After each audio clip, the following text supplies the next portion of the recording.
Hey guys, this is a Carolina Varsity. We're in our 2015 season, and we're going to take a look at Players of the Week from Week 13, which was round one of our playoffs. I'm Dale Ross. No, I'm Matt Marta Pittman. Okay, Matt wants me to start off first here, so I went to the Ardrey Kell South Mecklenburg game. Ardrey Kell won 16-9. I've got a whole bunch of names here.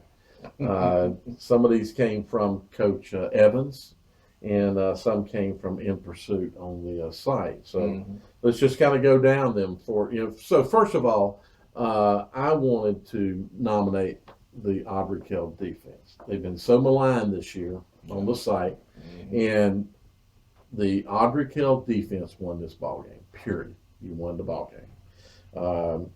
Stats wise, I'm told you held South Mecklenburg to 52 yards rushing, 80 yards passing. It's 132 yards total offense that you held them to.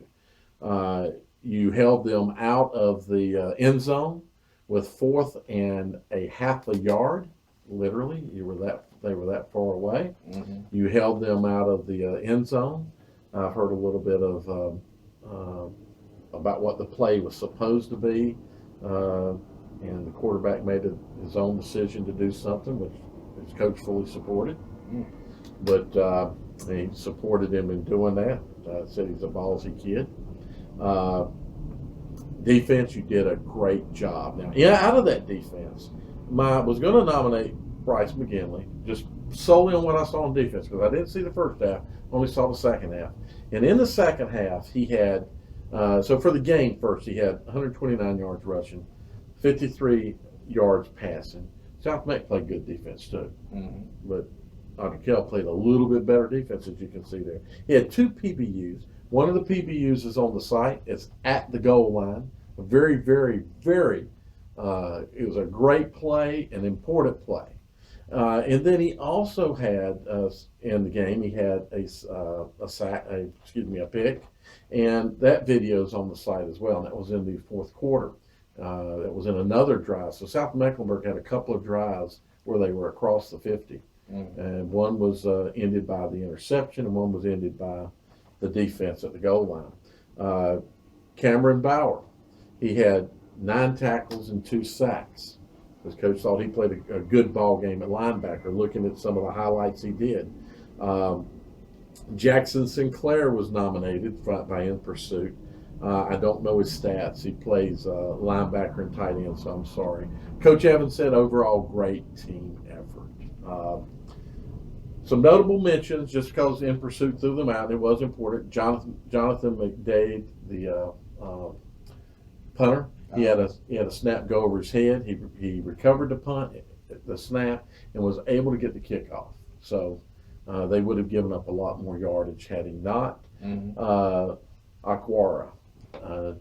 So I have both of these on the site. He blocked a field goal, and he has a vicious hit on Gilbert in the backfield. Just one of the biggest hits I've seen this year. Is a phenomenal hit. And they wanted to nominate the Ardrey Kell offensive line for playing a good ball game. They had 6 yards per carry, is what I'm hearing. Good job, Lyman. Yeah, good way to go, Lyman. South Mecklenburg, Coach White nominated 2 players. John Brannon, again. He had 8 tackles, 1 sack, 1 PBU, 1 block punt, 1 fumble recovery. Nice. Doing a lot. And then player that I've really kind of grown to like, and we'll be seeing, I'm sure we'll be hearing a lot from him next year when he's a senior, Holden Parker. He had 7 tackles, 2.5 for loss. And Npursuit wanted to throw out that he was impressed with the way the South Mecklenburg team handled themselves after the loss, afterwards. That was a tough ball game. Great sportsmanship. I didn't get to see a lot of that because I headed down the road for another game we'll talk about later. But great game. Guys, you all played great. That's awesome, especially the Ardrey Kell, the way to bounce back and win, when it counts in the playoffs. Exactly. And win on the defense. Yeah, that's awesome. Yes. Well, me and Brandon went up to Cornelius, saw Hough West Meck. Really good game for a half, and then, this kid came out second half and did what he does. Right. And we're talking about Marquil Osborne, of course. Right. West Meck was kicking the ball off, and they kicked it to the far corner away from Osborne. Yeah. So, and the Love Game Mania on the site put the video up on the site. We definitely appreciate that. But what that video doesn't show was how far Osborne sprinted all the way over to the corner. The ball was about to go out of bounds. He catches the ball in midair because it bounced, stopped it from going out of bounds. And he's at like the far pylon of the end zone. And he's practically, and you'll see this on the video, he's wrapped up in the video. And we're like, dang, Hough is going to have to start out on the 2-yard line. Mm-hmm. He breaks the tackle. And then on the video, as you saw it on the highlights, he sprints all the way across the field diagonally. Picks up some nice blocks and returns it for a touchdown. And when that happened, the whole West Meck spirit was out on their sideline. Oh, it was just devastating. So I'm assuming he was probably lined up on the right hash or thereabouts, right? Yeah, and they were kicking away from him, but he ran all the way from the hash to the. Mm-hmm. Oh man, it was amazing. You're a fantastic athlete, most definitely. And he's a humble young man. We did an interview with him after the game. Mm-hmm. Tennessee's getting a heck of a player. It's a great interview. Yeah. If you hadn't seen it, go check it out, man. He's definitely, a wonderful young man. It was great to meet him. But yeah, that kickoff return changed the whole complexion of the game, and he's been doing it all season for them, and he definitely deserves this, and all the accolades he's been getting. He's probably the player of the year, here in the city. I agree. Also, Adam Smith for Hough, he had a touchdown catch and he had an interception in the game against West Meck. He's the opposite corner from Osborne. He doesn't get the same kind of press and accolades, but he played a heck of a game too. And this guy, they throw at him more because they're trying to stay away from Osborne, so he gets a lot more action, and he really stepped up big in this game, made a big difference. Also, Rashad Williams, running back for Hough, he carried the load this game for Hough. Had over 20 carries, over 100 rushing yards, and a touchdown. Really controlled the pace of the game. They ran him inside a lot on the inside zone encounters, and he read the holes really well. And West Meck was really, kind of shutting that down in the first half, but they kind of got to go in second half, and he's a big reason why. Right. For West Meck, got two guys, Jeshawn Graham, the kid that caught the 68-yard touchdown pass in the first quarter to give West Meck the lead for a little while. And he's also the running back, tough runner. He got what he could in the run game. He's also a senior, so he had a good career at West Meck. Glad he got to go out and score and make a difference in a playoff game. Right. And Jonathan Blount, number 55, West Meck lineman, two-way lineman. Right. Always loved two-way linemen. Fought hard on both sides of the ball in the game, and he was a steady presence on both sides of the ball in the line of scrimmage. So I was impressed by the way he played as well. Awesome. Way to play, guys. And I think that Williams is number 25. Yeah, right? number 25. Yeah. Yep. If you get to go to a Hough ball game, some great ball players. Oh, yeah. All right, so I did 2 games. I started out at Charlotte Catholic, first half. Then I went to South Meck to catch the second half, and then came back and caught the overtime, part of the overtime for Catholic. Mm-hmm. So unfortunately for Vance, I didn't see their offensive production happen. But here we go. So Charlotte Catholic won the ball game, obviously, in overtime. Big in the game, I think, was Connor Demaine, their punter. Mm-hmm. And the game started out with Vance driving the ball well and then getting deep into Catholic territory and then having to turn the ball over on downs. Vance played a fantastic defensive ball game, to be quite honest with you. Catholic wasn't able to do much. They had to punt the ball. The ball rolls to the 1-yard line and stops on the 1-yard line. Vance fumbled the ball at the 2, given, Catholic's going to make 2 yards if you give them 2 yards. Yeah. He also had another punt inside the 10. He won that ball game for them. Wow. If that first punt doesn't, now the turnover was the big thing, but putting them into position, because had they turned the ball over at the 20 or the 30, maybe it's going to end up being a field goal. But, putting the ball down at that 1-yard line like that, and then putting another punt inside the 10. I mentioned in my comments about the game last week about flipping the field, and Obviously, your punters can do that. Great ball game. I'm also nominating. I did get to see all of his touchdowns because he scored his two touchdowns in the first half, and he scored in overtime. Jaret Anderson. Yeah. But to tell you how well his stats, he carried the ball 25 times. He had 97 yards, 3 TDs. So that tells you how well Vance played on defense. That's a hard night of work, and I think you carry the ball that many times against the kind of hitting that I saw taking place. I understand the hitting elevated in the second half, that it was an even harder hitting ball game. That's a good ball game. Of course, you're a great ball player, and your winning touchdown is on video, is on the site. For Vance, Kingsley Ifedi, the announcer kept calling him Ifedi. It was really getting to me. If this Catholic announcer happens to watch this, it's Ifedi, and you will possibly have to call his name next year. 18 of 32, 176 yards, 3 TDs, and he got a lot on the ground. I don't know how many yards he got on the ground, but he had a couple of very, very nice runs. Played a good ball game against a very, very sound defense. And Myles Dorn, he caught 2 touchdowns. I missed them. They were in the second half. And I'm going to give the Vance defense a shout out for playing a great ball game. Obviously, the Catholic defense should get a shout out too, because you played a great ball game as well.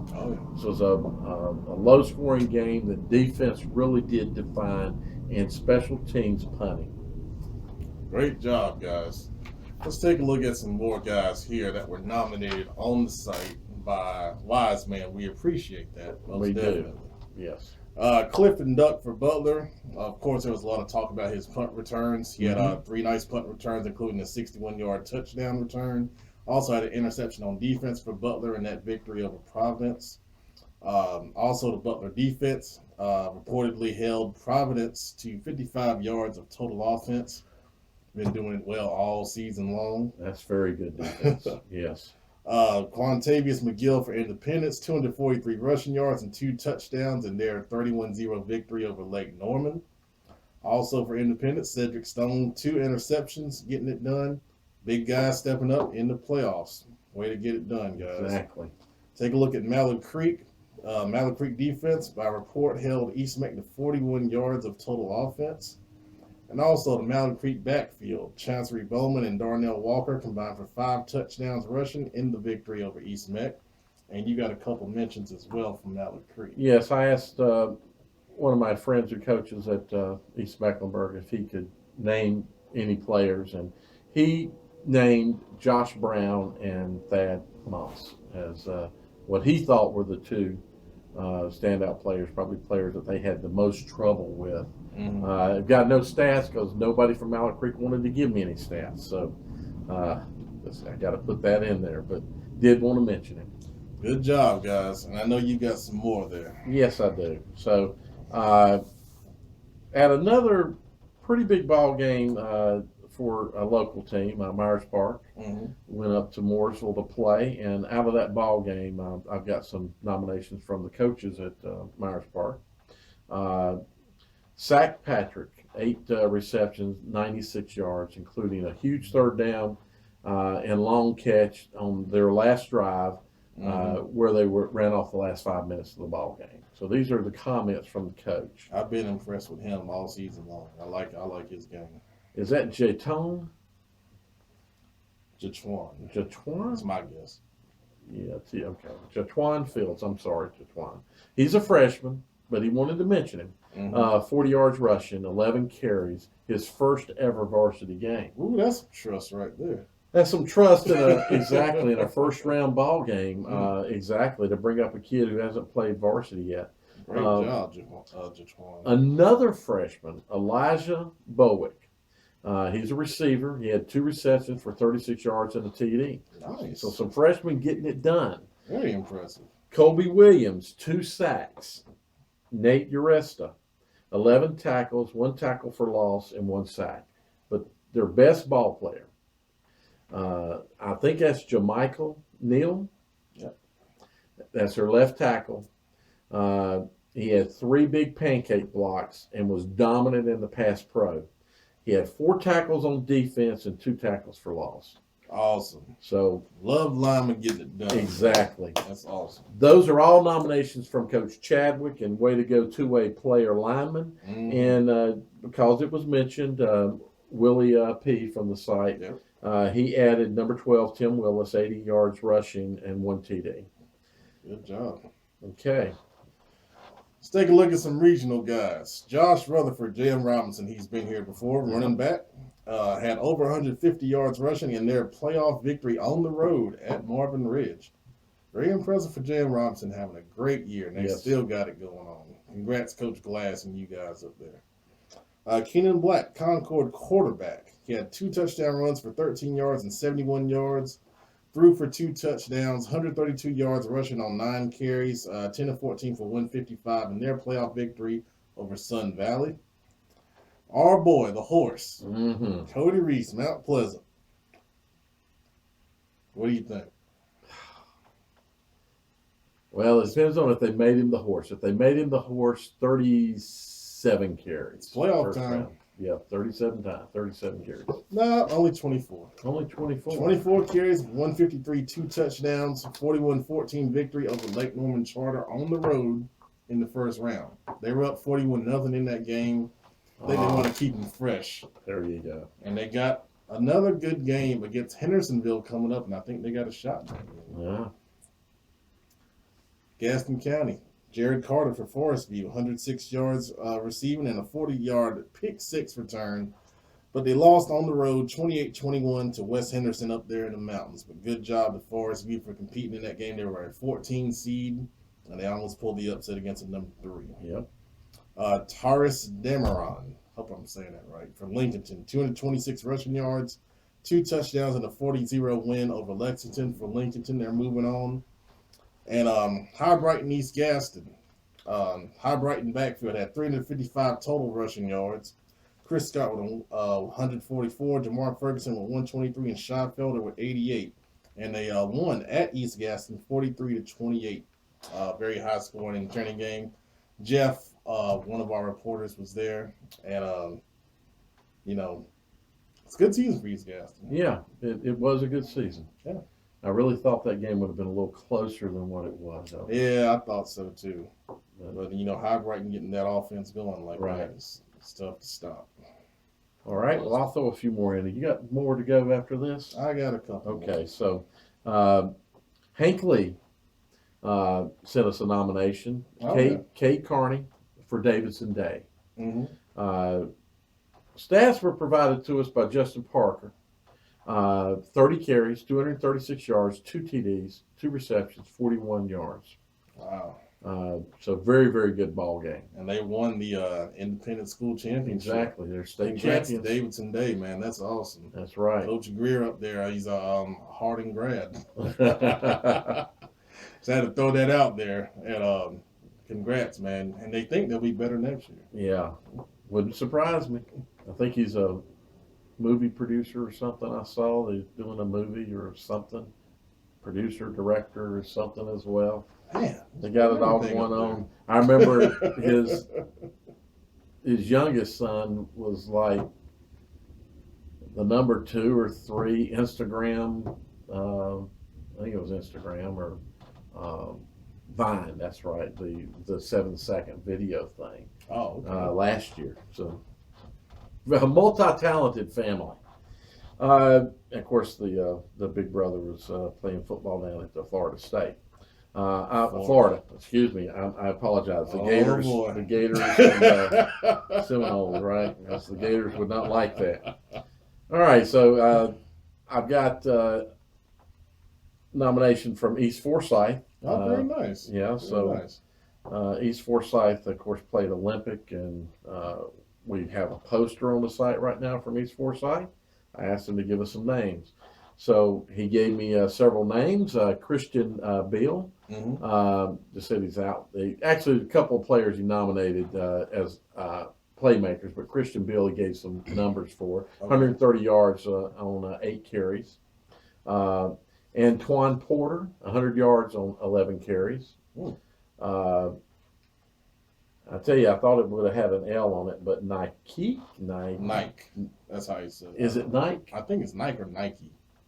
Nike Martin. Nique Martin.